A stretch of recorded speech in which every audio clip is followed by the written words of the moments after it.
प्रिय भक्तगण, आप सभी को मेरा सादर नमस्कार। मेरे चैनल पे आप सभी का हार्दिक स्वागत है। आज की वीडियो में हम जानेंगे राधा कुंड और कृष्ण कुंड का इतिहास।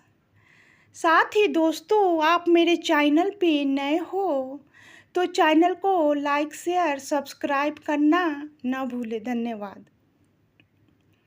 राधा कुंड के बारे में मान्यता है कि जब कंस भगवान श्री कृष्ण का वध करना चाहता था, इसके लिए कंस ने अरिष्टासुर राक्षस को भी भेजा था। अरिष्टासुर बछड़े का रूप बनाकर श्री कृष्ण की गायों में शामिल हो गया और बाल ग्वालों को मारने लगा। श्री कृष्ण ने बछड़े के रूप में छिपे राक्षस को पहचान लिया और उसे पकड़कर जमीन पर पटक कर उसका वध कर दिया। यह देखकर राधा ने श्री कृष्ण से कहा कि उन्हें गौ हत्या का पाप लग गया है और इस पाप की मुक्ति के लिए उन्हें सभी तीर्थों के दर्शन करने चाहिए। कृष्ण इस विनती को सुनकर हंसे और जिस जगह पर खड़े थे वहां पर जोर से पैर पटका। राधा द्वारा बताई गई सारी नदियों वहां उत्पन्न हुई और वहां पर कुंड बन गया। भगवान कृष्ण ने स्नान किया और इस कुंड को श्याम कुंड अथवा कृष्ण कुंड भी कहते हैं। कृष्ण के इस तरह के शक्ति प्रदर्शन से राधा क्रोधित हो गई। उन्होंने अपनी सहेलियों और गोपियों के साथ मिलकर अपनी चूड़ियों की मदद से एक गड्ढा खोदा और उसमें मानसी गंगा का पानी भर दिया।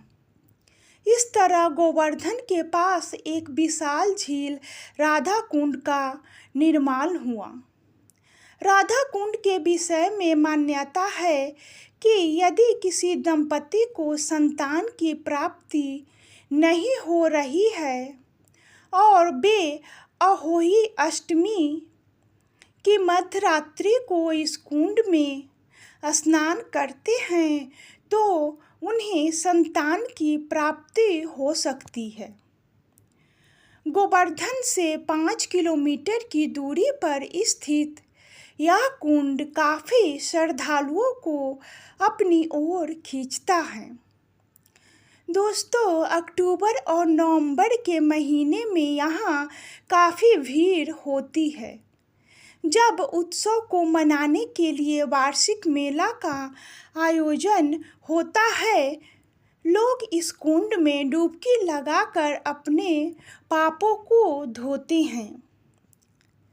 पद्म पुराण में कहा गया है कि जिस प्रकार समस्त गोपियों में राधा जी श्री कृष्ण को सर्वाधिक प्रिय हैं, उसी प्रकार राधा जी का प्रिय कुंड भी उन्हें अत्यंत प्रिय है। और भी 12 पुराण में है कि हे श्री राधा कुंड, हे श्री कृष्ण कुंड, आप दोनों समस्त पापों को क्षय करने वाले तथा अपने प्रेम रूप कैवल्य को देने वाले हैं। आपको पुनः पुनः नमस्कार। इन दोनों कुंडों का महत्व विभिन्न पुराणों में प्रचुर रूप में उल्लेखित किया गया है। श्री रघुनाथ दास गोस्वामी यहाँ तक कहते हैं कि ब्रजमंडल की अन्य न्याय लीला स्थलियों की तो बात ही क्या है।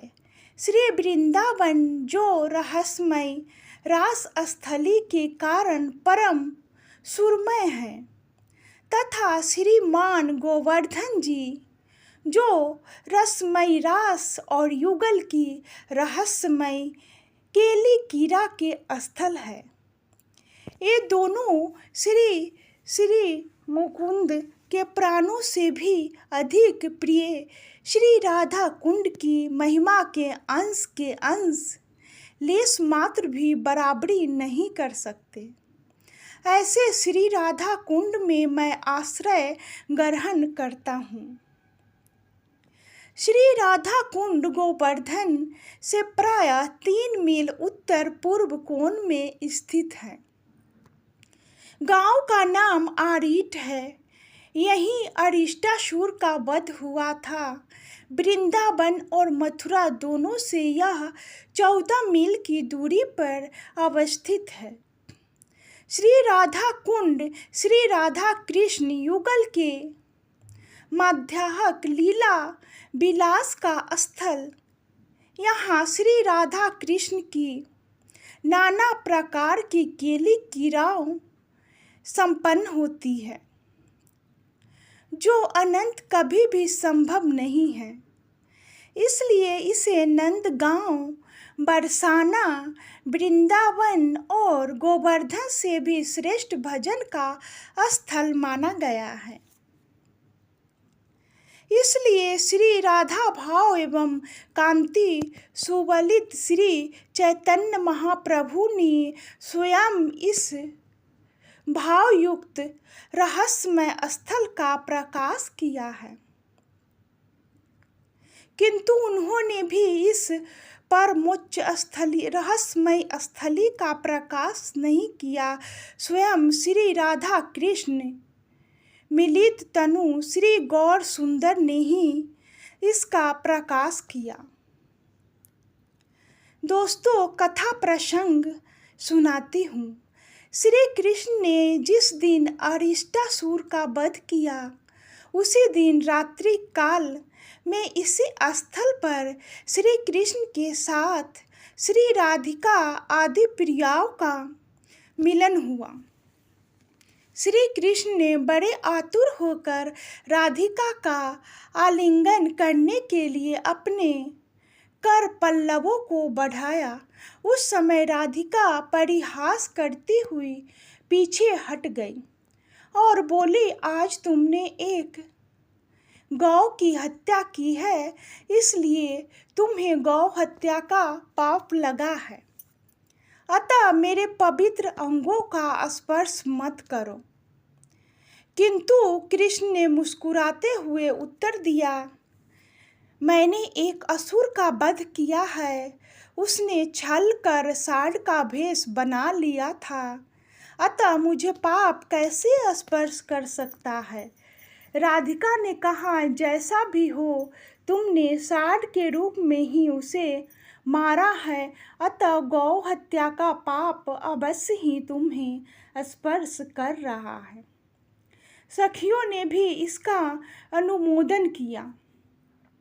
प्रायश्चित का उपाय पूछने पर राधिका जी ने मुस्कुराते हुए भूमंडल के समस्त तीर्थों में स्नान को ही प्रायश्चित बतलाया।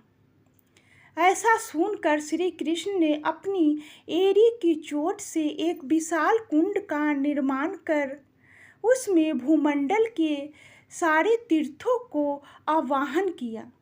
साथ ही साथ असंख्य तीर्थ रूप धारण कर वहां उपस्थित हुए। कृष्ण ने उन्हें जल रूप से उस कुंड में प्रवेश करने को कहा। कुंड तत्पश्चात परम पवित्र एवं निर्मल जल से परिपूर्ण हो गया। श्री कृष्ण उस कुंड में स्नान कर राधिका जी को पुनः स्पर्श करने के लिए अग्रसर हुए, किंतु राधिका स्वयं उससे भी सुंदर जलपूर्ण बड़ा कुंड को प्रकाश कर प्रियतमा के आस्फालन का उत्तर देना चाहती थी। इसलिए उन्होंने तुनक कर पास में ही सखियों के साथ अपने कंगन के द्वारा एक परम मनोहर कुंड का निर्माण किया, किंतु उसमें एक बूंद भी जल नहीं निकला। कृष्ण ने परिहास करते हुए गोपियों को अपने कुंड से जल लेने के लिए कहा, किंतु राधिका जी अपनी अगणित सखियों के साथ घड़े लेकर मानसी गंगा से पानी भर लाने के लिए प्रस्तुत हुई, किंतु श्री कृष्ण ने तीर्थों को मार्ग में सत्याग्रह करने के लिए इंगित किया। तीर्थों ने रूप धारण कर सखियों सहित राधिका जी की बहुत सी स्तुतियाँ की। राधिका जी ने प्रसन्न होकर अपने कुंड में उन्हें प्रवेश करने की अनुमति दी। साथ ही साथ तीर्थों के जल प्रवाह ने कृष्ण कुंड से राधा कुंड को भी परिपूर्ण कर दिया। श्री कृष्ण ने राधिका एवं सखियों के साथ इस प्रिय कुंड में उल्लासपूर्वक स्नान एवं जल विहार किया। अर्धरात्रि के समय दोनों कुंडों का प्रकाश हुआ था। उस दिन कार्तिक माह की कृष्ण अष्टमी थी, अतः उस बहुला अष्टमी की अर्धरात्रि में लाखों लोग यहाँ स्नान करते हैं। तो ये थी राधा कुंड और कृष्ण कुंड की कथा जो मैंने आप लोगों को सुनाया। वीडियो अच्छी लगी हो तो लाइक शेयर सब्सक्राइब करना ना भूलें। धन्यवाद।